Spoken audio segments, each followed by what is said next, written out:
যেহেতু দেশের অনেক পরিস্থিতি আছে বা স্বাভাবিকভাবেই সবকিছু হয়তো আমার উপরে না, স্বাভাবিকভাবে ওই জিনিসগুলো আমি বিসিবির সাথে ডিসকাস করেছি যে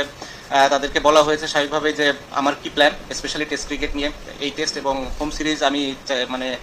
যেটা ফিল করেছিলাম যে আমার লাস্ট সিরিজ হবে টেস্ট ক্রিকেটে স্পেশালি, সো ওইটা নিয়ে আমার চিন্তা ছিল এবং এভাবেই ফারুক ভাইয়ের সাথে এবং বোর্ডের সিলেক্টরদের সাথেও কথা বলা হয়েছে যে যদি সুযোগ থাকে আমি যদি দেশে যেয়ে খেলতে পারি, মিরপুর টেস্ট হবে আমার জন্য লাস্ট,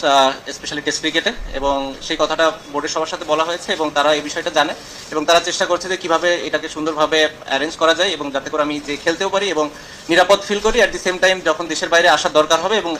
দেশের বাইরে বের হতেও যেন আমার কোনো সমস্যা না হয়, এই জিনিসটা বোর্ড খেয়াল করছে। এবং যারা এই